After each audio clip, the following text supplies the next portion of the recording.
That's right. Joining us now is Professor Howard Markel. He's an historian from the University of Michigan Center for the History of Medicine. Hello, first of all, thank you for joining us. Hello. So we had the 1918 Spanish flu, and now, of course, the coronavirus.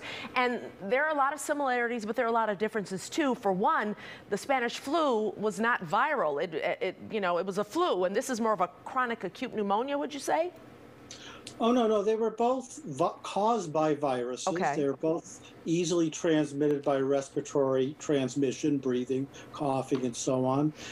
They are different viruses.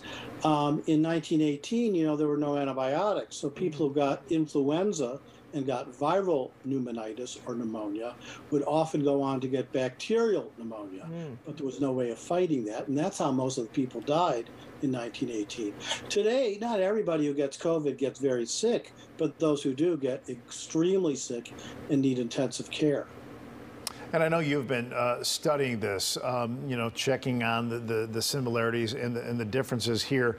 What really struck you, about what they were going through then versus what we're going through now? And you would think so much has changed in a century, but there's so much that has, in fact, remained the same. Well, yes, much has changed. Of course, people didn't travel for Thanksgiving. They stayed in their own town.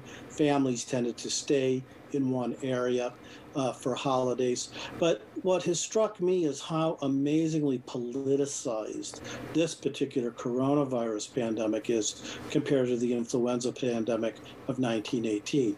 Back then, a lot more people had trust in their doctors, in modern science, and in their politicians who were leading the efforts. Today, we've had various battles going on between local, state, and federal politicians, people tweeting things and fanning or fueling the fire. And it's been very difficult to get all Americans on board and take this seriously as a real threat to themselves, to their families, and to their community. In 1918, it was still very much tied to World War I. It was almost like a patriotic effort to do the right thing by flu at home, just as the doughboys were doing the right thing over there. What are some of the advice that we could take from the folks back then, back in 1918, that they took? Well, what's amazing is how little they knew about influenza back then. They didn't even know it was caused by a virus. In fact, they didn't know much about virology at all. But what was striking is that when leaders said, stay at home, don't go into public gatherings, don't go to bars or amusement parks or bowling alleys or what have you, people didn't fight it, they listened.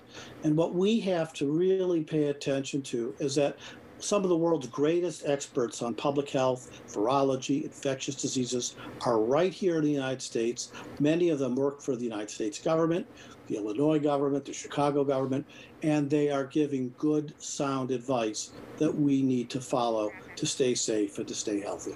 And what are you doing for Thanksgiving? I'm staying alone. I'm making a turkey that I'm going to give to a homeless shelter. So I wanted to cook. I like to cook, so I'm doing all that. Good for you. Somebody will pick it up from my doorstep. Wonderful. And then I'll Zoom with some friends and colleagues and try to have a virtual Thanksgiving. There you go. Be safe, be well, and have a happy Thanksgiving.